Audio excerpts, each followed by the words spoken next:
মানুষের মধ্যে কিছু মানুষ আছে, সবাই না, ওয়া মিনান নাস, মানুষের মধ্যে কিছু মানুষ আছে যারা কিনা মাইয়াশরি নাফসাহু ইবতিগা মারদাতিল্লাহ, যেই মানুষগুলো আল্লাহ পাকের সন্তুষ্টির জন্য তাদের নফসটাকে বিক্রি করে দিয়েছে। সুবহানাল্লাহ, চারটাখানি কথা না, কিন্তু মানুষের মধ্যে আল্লাহ কিন্তু সূরা বাকারায় বলেছেন শুরুর দিকে, মানুষের মধ্যে কিছু মানুষ আছে যারা মুমিন, কিছু মানুষ আছে যারা কাফের, কিছু মানুষ আছে যারা মুনাফিক, শুরুর দিকে পাবেন।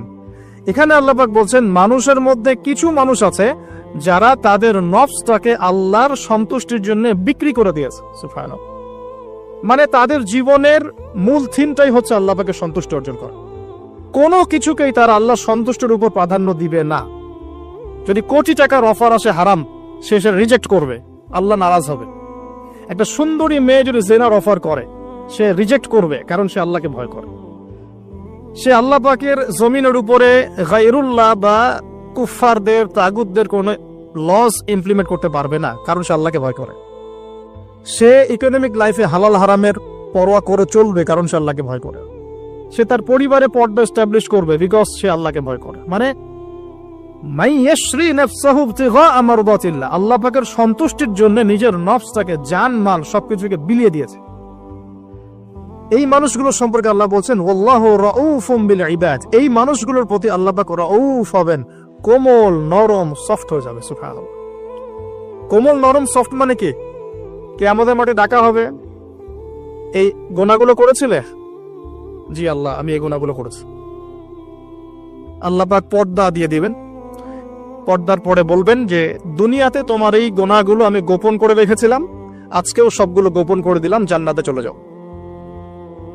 আল্লাহু রাউফুম বিল ইবাদ, আল্লাহ পাক তার বান্দার প্রতি রাউফ, কোমল হবে।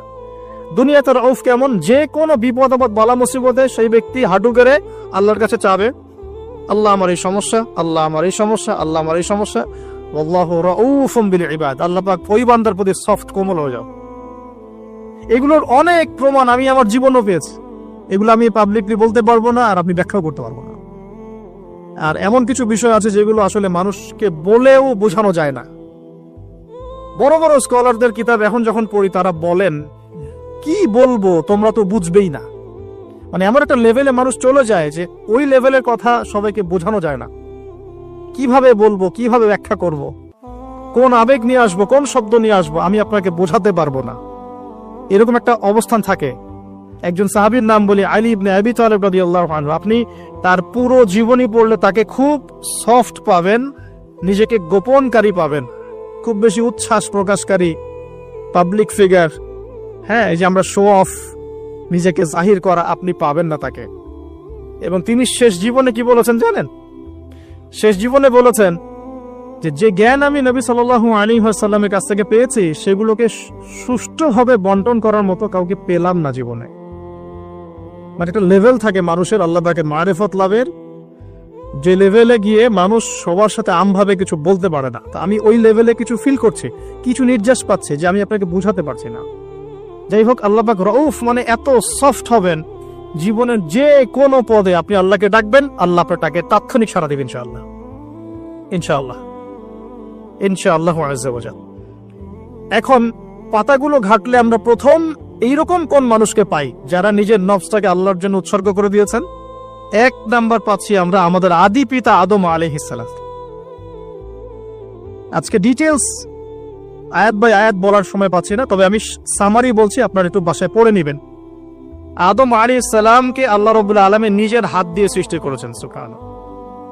এখন আল্লাহ পাকের হাত কি, কেমন, কিভাবে ব্যাখ্যা করতে পারবো না, এবং এই ব্যাখ্যা করা আমাদের জন্য জরুরি নয়। আল্লাহ পাক যা বলেছেন বাস, কোনো কিছুর সাথে সাদৃশ্যপূর্ণ নয়, কোনো কিছুর এক্সাম্পল তার সাথে শোভনীয় হবে না।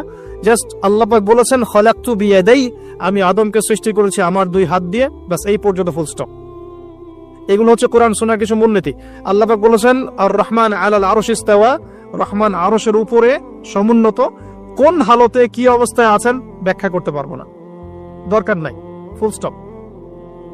আদম আলাইহিস সালামকে সবচেয়ে বড় যে নেয়ামত আল্লাহ পাক দিয়েছেন, সেটা হলো আদম আলাইহিস সালামকে আল্লাহ পাক তার পক্ষ থেকে ইলম শিক্ষা দিয়েছেন। সুবহানাল্লাহ, আল্লাহ পাক প্রথমেই তাকে সৃষ্টি করে ফেরেশতাদেরকে দিয়ে সিজদা করান নাই, আল্লাহ পাক তাকে আগে জ্ঞান শিক্ষা দিয়েছেন, সূরা বাকারা শুরুর দিকে আছে, ওয়া আল্লামাল আদামা আসমা কুল্লাহা। আমি আদমকে যত রকম জ্ঞান আছে, আসমা কুল্লাহা মানে যত রকম নাম এবং জ্ঞান আছে সবই শিখিয়েছি আদম আলাইহিস সালামকে। উম্মাহ আজকে পিছিয়ে পড়েছে আদম আলাইহিস সালাম এই মহামানবের জ্ঞানতাত্ত্বিক সুন্নত না নিয়ে। আজকে আমরা লেকচার শুনতে চাই, ইউটিউব ফেসবুক থেকে দিন শিখতে চাই, আমরা জ্ঞান অর্জন করতে চাই না। আপনি একটা লেকচারে ডাকেন, আপনি 2-3 লাখ লোক পাবেন, বাংলাদেশেই তো হচ্ছে 2-3-4-5 লাখ লোক, কিন্তু আপনি 5 লক্ষ লোককে 6 মাস একটা সিস্টেমেটিক সিলেবাস দিয়ে পড়াশোনা করতে বলেন, দে উইল ডিনাই। শুরু করে দেন, দেখবেন তার মধ্যে 10 জন বাকি আছে, বাকি সবাই রিজেক্ট করেছে। উম্মার সবচেয়ে বড় সমস্যা এখন, ইয়াংদেরকে স্পেশালি বলছি, জ্ঞানতাত্ত্বিক রেভলিউশনের ঘাটতি আছে। আমরা অনেক কিছু করতে চাই, অনেকে দাওয়ার কথা বলেন, জিহাদ ফি সাবিলিল্লাহর কথা বলেন, ইসলাম প্রতিষ্ঠার কথা বলেন, জ্ঞান অর্জন করতে চান না। ইলম অর্জন ছাড়া আপনি কিছুই করতে পারবেন না দিনের জন্য। Absolutely nothing you can do. আপনি কিছুই করতে পারবেন না। আদম আলাইহিস সালামকে শ্রেষ্ঠত্ব দেওয়া হয়েছে জ্ঞানের মানদণ্ডে। আর কোন জ্ঞান? এই মহাবিশ্বের সব জ্ঞান আল্লাহ পাক তাকে শিখিয়েছেন, আসমা কুল্লাহা, সমস্ত জ্ঞান শিখিয়েছেন। সুবহানাল্লাহ। তাহলে আমাদের পিতাকে আল্লাহ পাক সবচেয়ে প্রথম কোন নিয়ামত দিয়েছেন? জ্ঞানের নিয়ামত। এরপরে আল্লাহ পাক বলেছেন ফেরেশতাদেরকে, ওয়াইজ কুলনা লিল মালাইকা উসজুদু লিআদম, এবার তোমরা সবাই আদমকে সিজদা করো। এটা কিসের কারণে? ফিজিক্যাল স্ট্রাকচারের কারণে নয়, এটা কিন্তু জ্ঞানের কারণে, জ্ঞানতাত্ত্বিক সম্মানের কারণে। আর এই সিজদা সম্মানের সিজদা ছিল। এরপর আমরা জানি যে আদম আলাইহিস সালামকে জান্নাতে রাখা হয়েছে। সেখানে ওই যে ফেরেশতাদের মধ্যে লুকিয়ে থাকা জিন, যার নাম ইবলিস, সে সিজদা করে নাই। ইবলিস কিন্তু ফেরেশতা ছিল না, এটা ভুল কথা। ইবলিস কানা মিনাল জিন্নি ফাফাসাকা আন আমরি রাব্বিহি, ইবলিস ছিল জিন জাতির একজন যে তার রবের আদেশকে লঙ্ঘন করেছিল। ইবলিস ফেরেশতা ছিল না, এটা ভুল কনসেপ্ট। এমন না সে ফেরেশতা ছিল পরে শয়তান হয়ে গেছে, না, সে কখনোই ফেরেশতা ছিল না, সে জিন জাতির একজন ছিল। বিকজ এই পৃথিবীতে মানুষের আগে জিন জাতির অবস্থান ছিল, এর পূর্বে হয়তো আরো কিছু ছিল, আমরা জানি না, আল্লাহ পাক গোপন করে দিয়েছেন, আমরা জানি না। এখন ইবলিস সিজদা করেনি কেন? বিকজ সে বলেছিল খলাকতানি মিন নার ওয়া খলাকতাহু মিন তিন, আমাকে সৃষ্টি করেছেন আপনি আগুন দিয়ে, আদমকে সৃষ্টি করেছেন মাটি দিয়ে, কেন আমি আদমকে সিজদা করব? সে আদমকে সিজদা না করে এটা প্রমাণ করতে চাচ্ছে যে আল্লাহ আপনি ভুল, আমি সঠিক। নাউজুবিল্লাহ। এটাকে বলা হয় বাতিল কিয়াস, বাতিল কিয়াস, ভুল কিয়াস। এবং শুধু তাই না, আল্লাহ রাব্বুল আলামিন তাকে ওয়ার্ন করার পরেও সে কিন্তু ইউটার্ন করে তওবা করে ফিরে আসে নাই। সে তার মতের উপর অটল ছিল। পক্ষান্তরে আমাদের পিতামাতা যখন ফল খেয়ে ফেলেছেন জান্নাতে, যখন পোশাক খুলে গেছে, জান্নাতের পোশাক খুলে গেছে, ফল খাওয়ার পর প্রথম যে ঘটনা ঘটেছে, গায়ের পোশাকটা খুলে গেছে। দেখেন, সর্বপ্রথম আমাদের পিতামাতাকে জান্নাতে ফেরেশতাদের সামনে ইবলিস নগ্ন করে দিয়েছে। এটা ছিল আমাদের প্রতি ইবলিসের সবচেয়ে বড় আঘাত। শুরুতে, প্রথম আঘাত, শুরুতে শিরক করাতে পারে নাই, বেদাত করাতে পারে নাই, হারাম খাওয়াতে পারে নাই ইত্যাদি। শুরুতে আমাদের পিতামাতাকে সে অবাধ্যতায় লিপ্ত করে গা থেকে জান্নাতের পোশাকটা খুলে ফেলে দিয়েছে। এখান থেকে আমাদেরকে বুঝতে হবে আজকের এই গ্লোবাল সোসাইটিতে আমরা যে নগ্নতার এই ভয়াল থাবা এবং প্রদর্শনী দেখছি, এটা ওই আসমানের ওই যে ইবলিসের যে চক্রান্ত, তার এই জমিনে বাস্তবায়ন হচ্ছে এখন। বুঝাতে পারিনি মনে হয়, আল্লাহ মাফ করো। ইবলিস আমাদের পিতামাতার গা থেকে কাপড় খুলে ফেলে দিয়েছিল। সূরা আরাফে আল্লাহ পাক এটা বলেছেন, ইয়ানজিউ আনহুমা লিবাসাহুমা লিয়ুরিয়াহুমা মিন সাওয়াতিহিমা। হে বনু আদম, তোমরা সতর্ক থেকো, তোমাদের পিতামাতার গা থেকে কিন্তু ইবলিস কাপড় খুলে ফেলেছিল, তোমরা পৃথিবীতে গিয়ে আবার সেই কাজ করো না। তাহলে এখন আমরা একটু বুঝতে চেষ্টা করি, ইন্টেলেকচুয়াল অডিয়েন্স সবাই আমরা, আমাদের ক্রিটিক্যাল থিঙ্কার্স দরকার। তাহলে এখন যে সোসাইটির মধ্যে নগ্নতার, বেহায়াপনার সয়লাভ চলছে, every single city and country, including Dhaka, the city of আখিরুজ্জামান, সেটাও তো দেখেন কোথায় আপনি মানে শালীনতা পাচ্ছেন। ইসলামিক কান্ট্রি হিসেবে আলহামদুলিল্লাহ এখানে অনেক কিছু পান, ওয়ার্ল্ডের অন্যদিকে তাকিয়ে দেখো। তার মানে ইবলিসের ওই এজেন্টটা এখন পৃথিবীতে কি করছে? তাদের ইবলিসের একটা যোগসূত্র আছে আদর্শিক। আল্লাহ পাক আমাদের মা বোনদেরকে বেপরদামি থেকে হেফাজত করুন এবং আমাদের চোখগুলোকে আল্লাহ পাক পবিত্র করুন। আগে কিভাবে আপনি চোখ নামিয়ে চলবেন এই সমাজের মধ্যে, এটা এত সহজ নয়। আমরা খুব ভালো করে জানি এটা এত সহজ নয়। তো দেখুন, অনেক ভিতরে চলে যাচ্ছি। আদম আলাইহিস সালাম হাওয়া আলাইহিস সালামকে সর্বপ্রথম নগ্ন করে দিয়েছে ইবলিস। তারা কিন্তু তওবা করে ফিরে এসেছেন। কি সেটা? রব্বানা, আমরা বলি রব্বানা যালামনা আনফুসানা ওয়া ইল্লাম তাগফির লানা ওয়া তারহামনা লানাকুনান্না মিনাল খাসিরিন। যখনই আমাদের পিতামাতা বুঝতে পারলেন যে তারা একটা ভুল করে ফেলেছেন, তখন তারা তওবা করে ইউটার্ন করলেন আল্লাহর দিকে, যেই কাজটা ইবলিস করে নাই। এই কাজটা ইবলিস না করার কারণে সে কাফের হয়ে গেছে, চিরস্থায়ী জাহান্নামী হয়ে গেছে। আর এই তওবা করে ফিরে আসার কারণে আমাদের পিতামাতা জান্নাতি হয়ে গেছেন। আল্লাহ পাক এই কারণেই তার রাসূলের মাধ্যমে জানিয়েছেন যে প্রত্যেক আদম সন্তান, কুল্লু বনি আদম খাত্তা, প্রত্যেক বনু আদম হচ্ছে পাপী। আমরা সবাই পাপী, আমরা সবাই পাপী। পাপের তো শেষ নাই আমাদের, আল্লাহ মাফ করুক। ওয়া খায়রুল খাত্তাইন আত-তাওয়াব, যারা তওবা করে ফিরে আসে এরাই হচ্ছে শ্রেষ্ঠ পাপী। জীবনের যে কোনো সময় যদি কেউ খালেস ভাবে আল্লাহর দিকে তওবা করে ফিরে আসতে পারে, আল্লাহ পাক এক মুহূর্তের মধ্যে তার আমলনামার সমস্ত গুনাহ মাফ করে নেকি দিয়ে পরিবর্তন করতে পারে। এগুলো হাদিস থেকে বলছি, ডিটেইলস বলতে পারছি না আমি কোডগুলো। তো এখন এই মহামানবের জীবন থেকে আমরা কি শিখলাম? দেখুন, তাকে আল্লাহ পাক ইলমের নিয়ামত দিয়েছেন। তার মানে আমরা যদি গতানুগতিক মুসলিম না হয়ে এক্সট্রা অর্ডিনারি মুসলিম হয়ে আল্লাহর সাথে সাক্ষাৎ করতে চাই, দুনিয়াতে বেঁচে থাকতে চাই, পরকালে জান্নাত চাই, তাহলে আমাদেরকে আগে ইলমের চর্চা করতে হবে। এবং এই জ্ঞানের চর্চা মানে ক্লাসিক্যাল সিলেবাসে আপনাকে পড়াশোনা করতে হবে। শুধু একটা লেকচার শুনে নয়, ফেসবুক ইউটিউব দেখে তো মোটেই নয়। এখান থেকে মাঝে মাঝে কিছু নলেজ নেওয়া যায়, কিন্তু এগুলো কখনো কনস্ট্রাকটিভ নলেজ নয়।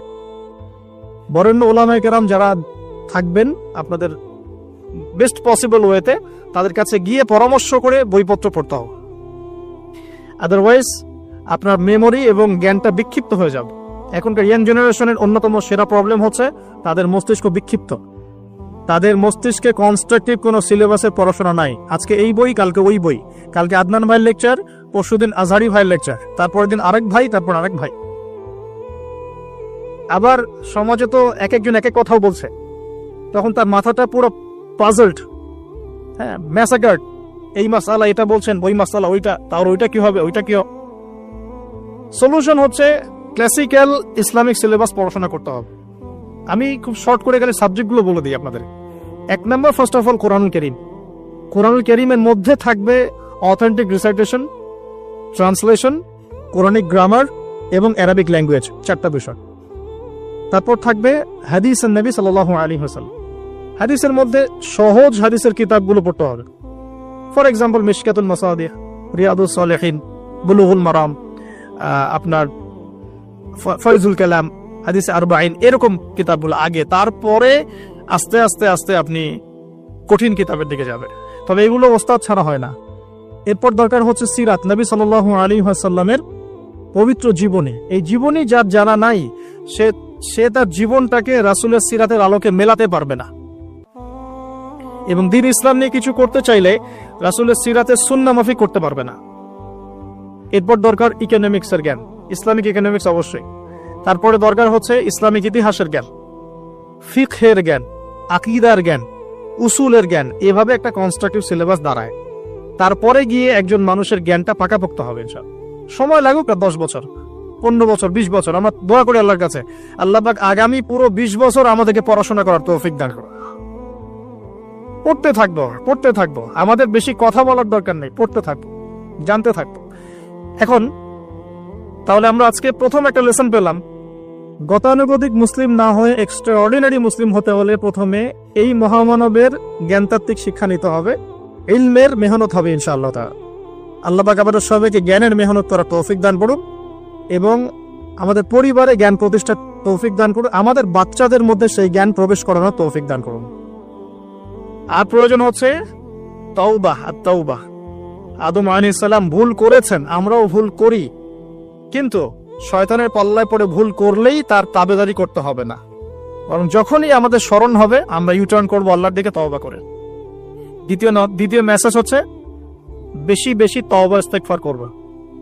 দিনে কমপক্ষে 100 বার পড়তে পারি আস্তাগফিরুল্লাহাল্লাযী লা ইলাহা ইল্লা হুয়াল হাইয়ুল কাইয়্যুম ওয়া আতুবু ইলাইহি, অথবা এতটুকু অ্যাটলিস্ট আস্তাগফিরুল্লাহ ওয়া আতুবু ইলাইহি, আস্তাগফিরুল্লাহ ওয়া আতুবু ইলাইহি, বাস এতটুকু। নবী সাল্লাল্লাহু আলাইহি ওয়াসাল্লাম দিনে 100 বার তওবা করতেন, কোন হাদিস এসেছে 70 বার তওবা করতেন। এরপর একটু সামনে যাই, কোরআনের পাতা উল্টালে দেখবো আরেকজন নবীর নাম আসে, আরেকজন মহামানবের নাম, তার নাম হচ্ছে নূহ আলাইহিস সালাম। এই মানুষগুলো যাদের কথা বলছি তারা কিন্তু কেউ গতানুগতিক মুসলিম ছিলেন না, ছিলেন তারা এক্সট্রা অর্ডিনারি মুসলিম ছিলেন। আমি তাদের থেকে নলেজ নিচ্ছি। এবার আসি কোরআনের পাতা একটু সামনে গেলে দেখবো আরেকজন নবীর নাম চলে আসে, নূহ আলাইহিস সালাম। নাম শুনেছেন? সামারি 950 বছর দিনের দাওয়াত দিয়েছেন। সুবহানাল্লাহ। এক্সট্রা অর্ডিনারি মুসলিম হতে হলে আমাদেরকে দাওয়াতি কাজ করতে হবে, তার আগে ওই যে জ্ঞান অর্জন করতে হবে। এই দাওয়াতি কাজটা হবে মধ্যম পন্থায়, শৈথিল্যতাবাদ না, চরমপন্থা না, মধ্যমপন্থী থাকবো ইনশাআল্লাহ। এখানে অনেক সময় মধ্যমপন্থী থাকতে গিয়ে কিছু মানুষ হিকমতের দোহাই পেরে শৈথিলতাবাদী হয়ে যায়। আমি মনে বুঝাতে পারি না, কিছু মানুষ মধ্যম পন্থার দাওয়াতের কথা বলেও হিকমতের দোহাই দিয়ে কখনো কখনো শৈথিল্যতাবাদী হয়ে যান। এটাও ঠিক, ওটাও ঠিক, এটাও চলে, ওটাও চলে, এদিকে চলে আসে। আবার কিছু মানুষ মধ্যম পন্থার কথা বলে অনেক সময় খুব ওভার এগ্রেসিভ পদক্ষেপে চলে যান। দুটোই উম্মার জন্য ক্ষতিকর। এজন্যই ক্লাসিক্যাল ওলামায়ে কেরামের সাথে পরামর্শ ভিত্তিক